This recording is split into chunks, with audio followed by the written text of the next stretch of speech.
Hello students, इस video में हम बैलेंसिंग ऑफ केमिकल रिएक्शन के बारे में पढ़ेंगे। बैलेंसिंग करने के लिए हमें ऑफ केमिकल रिएक्शन के बारे में पढ़ेंगे।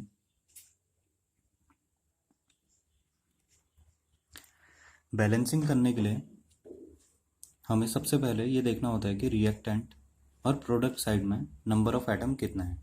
अगर नंबर ऑफ एटम जो डिफरेंट एलिमेंट है, number of atoms of different element जो है वो रिएक्टेंट साइड में, और जो number of atoms of different element on product side अगर इक्वल है, ठीक है, तो वो रिएक्शन बैलेंस रिएक्शन कहलाती है। वो रिएक्शन एक बैलेंस केमिकल इक्वेशन होती है, ठीक है। फॉर एग्जांपल, अगर हम यहाँ पे मैग्नीशियम प्लस ऑक्सीजन को रिएक्ट कराते हैं तो हमें मैग्नीशियम ऑक्साइड मिलती है। अब ये बैलेंस रिएक्शन है, ये बैलेंस रिएक्शन नहीं है, क्योंकि यहाँ पे जो मैग्नीशियम एलिमेंट है इसका एक एटम है, ऑक्सीजन के दो एटम है, और यहाँ पे एक मैग्नीशियम का है इस कंपाउंड में एक एटम, और एक एटम हमारे पास ऑक्सीजन का है। तो अभी यहाँ पे क्या है कि यहाँ पे दो एटम है, तो जब भी हमें किसी भी रिएक्शन को बैलेंस करना होता है तो हम इसको मल्टीप्लाई करते हैं। जितने, जैसे यहाँ पे ऑक्सीजन के दो एटम है तो यहाँ पे हम इसको दो से मल्टीप्लाई करेंगे, ठीक है। तो जब हम इसको दो से मल्टीप्लाई करते हैं तो ये दो मैग्नीशियम से भी मल्टीप्लाई होगा, तो इसका मतलब अभी यहाँ पे मैग्नीशियम के भी दो एटम हो गए हैं, और ऑक्सीजन से भी मल्टीप्लाई होगा तो ऑक्सीजन के भी दो एटम हो गए, ठीक है। तो टोटल यहाँ पे क्या हो गया है कि मैग्नीशियम के भी दो हो गए हैं और ऑक्सीजन के भी दो हो गए। तो अगर हम रिएक्टेंट साइड में देखें तो हमारे पास ऑक्सीजन के तो टू एटम ऑलरेडी हैं, इसका मतलब ऑक्सीजन क्या है, दोनों साइड बराबर है। लेकिन अभी हमें मैग्नीशियम को बैलेंस करना पड़ेगा। मैग्नीशियम के कितने एटम है, टू एटम है, रिएक्टेंट साइड में एक ही एटम है, तो हमें यहाँ पे इसको टू से मल्टीप्लाई करना पड़ेगा, ठीक है। तो इसमें हमें यही चीज देखनी होती है कि number of atom of different element वो बोथ साइड, चाहे वो रिएक्टेंट साइड हो और प्रोडक्ट साइड में, सेम होनी चाहिए। अभी ये जो रिएक्शन है ये एक बैलेंस्ड केमिकल इक्वेशन है।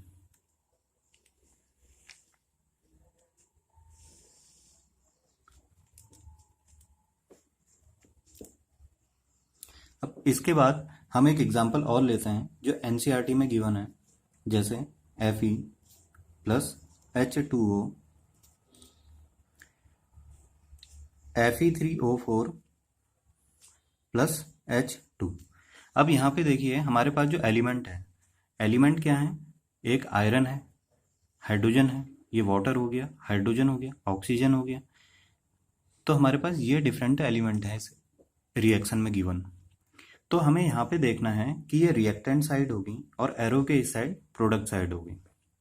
अब जो रिएक्टेंट में देखिए कि हमारे पास Fe के एटम कितने हैं, तो हमारे पास Fe के टोटल एटम है 1, हाइड्रोजन के दो एटम है, ये जो यहाँ पे इसके नीचे से लिखा रहता है वही उतने ही उसके एटम होते हैं। जैसे सपोज अगर हमारे पास O2 है तो O2 में क्या है, दो टू है, ठीक है। तो ये इसके ऑक्सीजन के, इसका मतलब O2 में दो एटम है। अगर हमारे पास वैसे ही अगर हमारे पास H2 है तो H2 में हाइड्रोजन के दो एटम है, दो हाइड्रोजन है, इसका मतलब यहाँ पे अगर कोई भी एलिमेंट है, मान लिया हमारे पास H2SO4 है, तो इसमें क्या है, दो हाइड्रोजन के एटम है, एक सल्फर है और चार ऑक्सीजन एटम है, ठीक है। तो अभी हम इस रिएक्शन पे आते हैं, तो यहाँ पे हाइड्रोजन के हमारे पास दो एटम है, ऑक्सीजन का एक एटम है, ठीक है।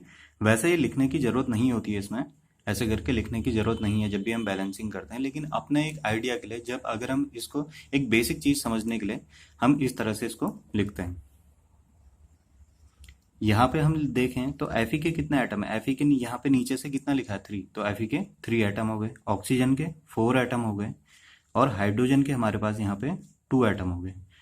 अगर हम अब हम यहाँ पे देखें कि हाइड्रोजन के दो एटम है, हाइड्रोजन के यहाँ पे भी दो एटम है, तो जब भी इस टाइप की रिएक्शन हो जिसमें बहुत सारे एलिमेंट इन्वॉल्व हो, जैसे यहाँ पे आयरन भी है, हाइड्रोजन भी है और ऑक्सीजन भी है, तो इस केस में जिसके सबसे ज़्यादा एटम होंगे, तो यहाँ पे जो सबसे ज़्यादा एटम है वो ऑक्सीजन के हैं, तो हम ऑक्सीजन से बैलेंसिंग शुरू करेंगे।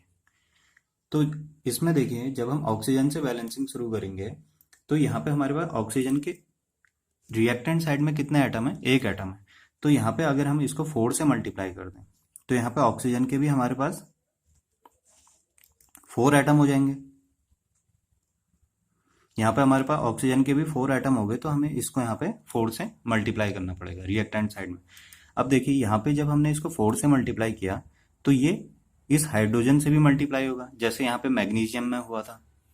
तो यहाँ पे जब ये हाइड्रोजन से मल्टीप्लाई हुआ तो हाइड्रोजन के पहले कितने थे, 2 थे, तो अभी ये फिर से मल्टीप्लाई होगा 4 से, तो ये 8 हो जाएंगे। अभी यहाँ पे हाइड्रोजन के 8 एटम हो गए और ऑक्सीजन के 4 एटम हो गए, और यहाँ पे ऑक्सीजन के हमारे पास 4 एटम है और हाइड्रोजन के 2 ही एटम है। ठीक है, अभी हमारे पास ऑक्सीजन तो बैलेंस हो गई है, दोनों साइड, रिएक्टेंट साइड भी और प्रोडक्ट साइड भी, दोनों के 4 4 एटम है। लेकिन अभी हमें क्या है, यहाँ पे हाइड्रोजन के 8 एटम हो गए, तो अभी हमें यहाँ पे हाइड्रोजन के 8 एटम करने के लिए यहाँ पे इसको 4 से मल्टीप्लाई करना पड़ेगा। ठीक है, तो जब हमने यहाँ पे हाइड्रोजन को 4 से मल्टीप्लाई किया, देखिए यहाँ पे हमने हाइड्रोजन को 4 से जब मल्टीप्लाई किया तो हमारे पास 8 एटम हाइड्रोजन के भी हो गए। अब इसमें यह देखना है कि यहाँ पर आयरन के 3 एटम है। ठीक हो गया, आयरन के इस साइड 3 एटम है, यहाँ पे आयरन हमारे पास सिंगल है। ठीक है, तो यहाँ पे 3 है, यहाँ पे हमको 3 करने के लिए क्या करना पड़ेगा, इसको 3 से मल्टीप्लाई करना पड़ेगा, तो हम इसके कॉफिशिएंट में आगे से लिखेंगे 3। ठीक है, तो ये हमने यहाँ पे इसको 3 लिख दिया, तो ये अभी ये रिएक्शन क्या होगी, बैलेंस होगी। देखिए, अगर हम यहाँ पे देखें कि आयरन के 3 एटम है, हाइड्रोजन के 8 एटम है और ऑक्सीजन के 4 एटम है। यहाँ पे देखें, अगर आयरन के 3 एटम है, ऑक्सीजन के 4 एटम है और हाइड्रोजन के 8 एटम है, तो दोनों साइड, रिएक्टेंट साइड भी और प्रोडक्ट साइड भी, number of atoms of different element are equal. तो ये रिएक्शन जो है ये क्या होगी, बैलेंस केमिकल रिएक्शन होगी। ये एक दूसरा एग्जांपल है इसका। इस रिएक्शन में हमें इसको बैलेंस करना है। अब यहाँ पे देखिए, रिएक्टेंट और प्रोडक्ट साइड में जो है डिफरेंट एलिमेंट दे रखे हैं हमें। इसमें हमारे पास हाइड्रोजन भी है, नाइट्रोजन है, ऑक्सीजन है, कैल्शियम है। ठीक है, तो बैलेंसिंग के लिए हमें नंबर ऑफ एटम्स देखने होते हैं, जैसा कि मैं आपको पहले बता चुका हूँ। तो both side number of atoms कितने हैं वो देखना होता है। अगर बोथ साइड, रिएक्टेंट साइड में और प्रोडक्ट साइड में, नंबर ऑफ एटम्स अगर इक्वल होते हैं तो रिएक्शन बैलेंस होती है उस केस में। ठीक है, तो यहाँ पे देखो, हाइड्रोजन इसमें भी है और हाइड्रोजन कैल्शियम हाइड्रोक्साइड में भी है और HNO3 में भी है। तो हम यहाँ पे क्या करेंगे, हाइड्रोजन का एक एटम HNO3 के नीचे लिख लेंगे, और यहाँ पे कैल्शियम हाइड्रोक्साइड के नीचे देखो, यहाँ पे ये 2 है, तो ये 2 इससे भी मल्टीप्लाई होगा और ये 2 इससे भी मल्टीप्लाई होगा, तो हाइड्रोजन कितने हो गए, टोटल 2 हो गए। ठीक है, अब यहाँ पे अगर हम नाइट्रोजन देखें तो नाइट्रोजन यहाँ पे कितना है, एक है, नाइट्रोजन का एक एटम है। और यहाँ पे हमारे पास नाइट्रोजन नहीं है, कैल्शियम का एक एटम है। ठीक है, यहाँ पे ऑक्सीजन के कितने एटम है, 3 एटम है ऑक्सीजन के, तो 3 एटम ऑक्सीजन के हो गए, और यहाँ पे ऑक्सीजन के 2 एटम हो गए।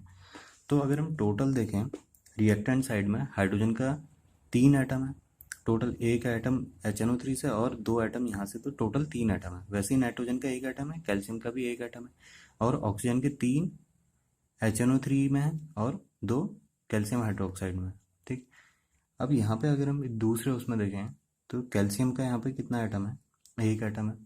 नाइट्रोजन के ये 2 इससे भी मल्टीप्लाई होगा और ये 2 इससे भी मल्टीप्लाई होगा।